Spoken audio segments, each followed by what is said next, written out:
Assalamualaikum semuanya.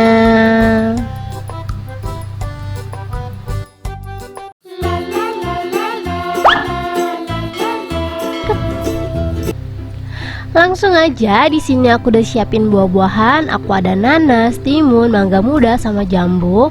Ini sebelum kita mulai buat bumbunya, kita bersihin dulu ya buah-buahannya ya. Jambunya nggak perlu dikupas, kita cukup kupas timun, mangga muda, sama nanasnya. Ini aku ngupasnya pakai kupasan buah kayak gini ya teman-teman ya, biar lebih cepat.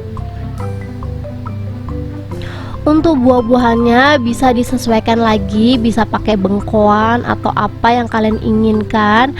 Cuman kemarin pas aku ke pasar, aku cuma dapat 4 buah ini aja teman-teman. Timunnya udah, lanjut kita kupas mangga mudanya ya. Ini untuk mangga mudanya, kalau emang lagi nggak musim boleh diganti ke dondong.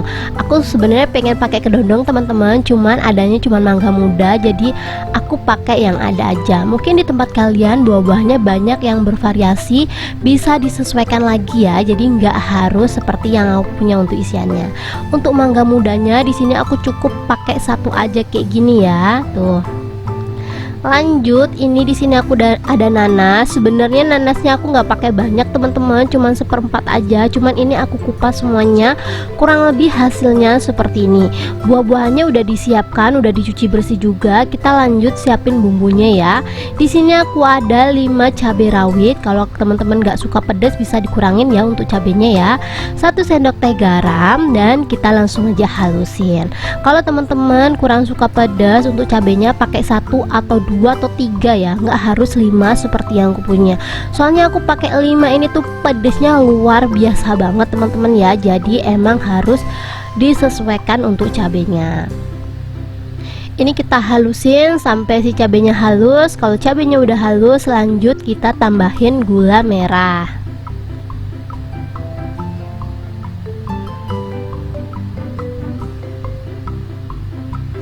Untuk gula merahnya aku pakai 35 gram. Kalau mau di mix pakai gula pasir juga boleh, tapi menurut aku pakai gula merah gini aja udah cukup ya. Jadi nggak perlu di mix apa-apa lagi.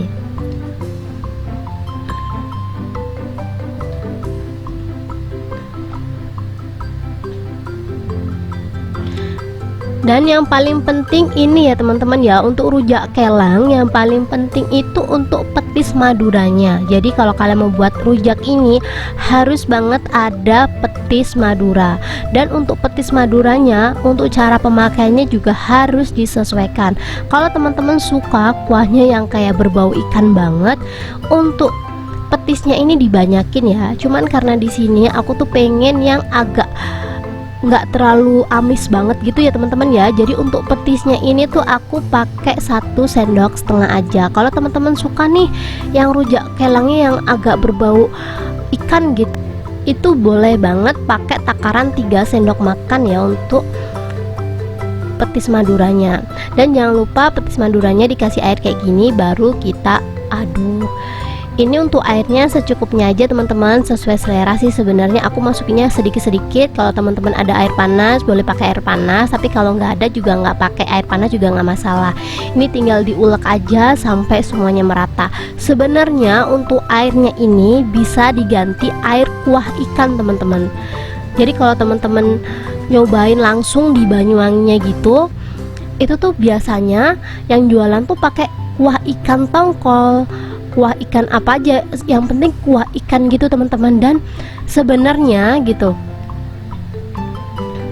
petis madura ini itu bahannya juga dari kuah ikan. Jadi kalau kalian nggak punya petis madura, kalian bisa beli, link di deskripsi. Tapi kalau teman-teman nggak mau beli, kalian bisa buat dari kuah ikan. Jadi kalian ngerebus ikan tongkol kurang lebih 4 jam, dan kita ambil airnya aja, itu dibuat rujak kayak gini. Menurut aku juga rasanya lumayan mirip ya. Jadi kalau teman-teman terbatas nih nyari petis maduranya, teman-teman bisa langsung buat kuah pindang atau beli rekomendasi petis madura aku ada di deskripsi. Ini setelah rasa kuahnya udah pas, mulai dari asin ataupun kekentalannya udah pas, kita lanjut aja ya ke step berikutnya. Jadi di sini untuk buahnya aku pakai 1,5 timun kayak gini ya teman-teman ya, bisa pakai 2 sih, cuman menurut aku pengen habisin semua, ternyata 1,5 aja udah banyak gitu loh. Tapi kalau teman-teman mau dibanyakin timunnya juga boleh, disesuaikan. Lanjut, di sini aku ada mangga muda. Untuk mangga mudanya aku pakai 1 buah ya, dan ini aku potongannya emang sengaja agak kecil. Terakhir kali aku beli rujak kelang itu emang potongannya kecil-kecil kayak gini teman-teman. Jadi kalau di sendok tuh enak, jadi bukan dicolek ya, ini bukan rujak colek, tapi ini menurut aku makannya tuh di sendok-sendok gitu loh. Jadi potongannya emang harus agak kecil-kecil ya. Lanjut, di sini aku ada jambu. Sebenarnya ini tuh jambunya bukan kayak gini sih teman-teman. Ini jambunya manis, bisa langsung dimakan. Jadi kalau dibuat rujak kayak kurang cocok.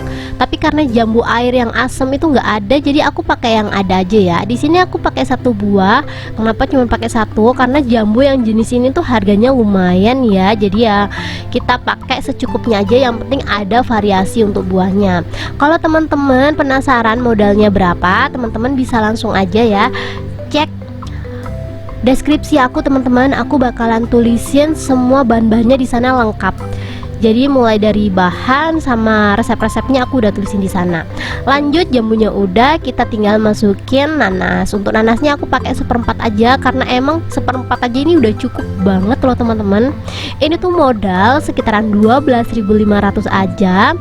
Ini tuh jadi 1 cobek penuh kayak gini. Ini kalau dijadiin per porsi, ini bisa jadi 4 porsi.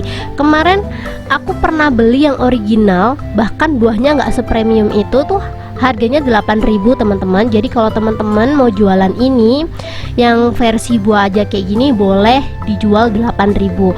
Biasanya ini juga itu ditemenin sama si cireng ya. Jadi dikasih cireng. Cuman karena di sini aku tuh mau simpen dia di dalam kulkas, jadi aku nggak pakai cireng teman-teman. Bentukannya kurang lebih seperti ini. Ini langsung aja kita cobain. Bismillahirrahmanirrahim. Seperti yang aku omongin, aku kurang suka rujak kelang yang terlalu pekat. Jadi ini tuh kuahnya masih standar ala orang yang baru belajar nyobain petis Madura gitu loh teman-teman. Jadi nggak terlalu amis, ini tuh enak banget. Tapi biar lebih enak, aku bakalan kap-kapin di sini. Jadi aku masukin ke dalam tin mold ukuran 250 kayak gini. Dan nanti aku bakalan masukin ke dalam kulkas biar dia segar. Jadi kalau teman-teman mau jualan bisa pakai cara aku ini ya. Jadi kita nggak perlu ngulek-ngulek lagi, cukup kita siapin di dalam kulkas, tinggal ambil aja kalau emang mau. Kalau teman-teman harganya pengen lebih naik lagi, boleh ya ditambahin kutil atau cireng. Kalau di Banyuwangi ngomongnya kutil ya teman-teman ya, kutilan atau kutil aku nggak tahu sih. Pokoknya setahu aku sih namanya itu ya. Tapi biar kalian lebih familiar lagi, setahu aku cireng yang kecil-kecil gitu loh teman-teman.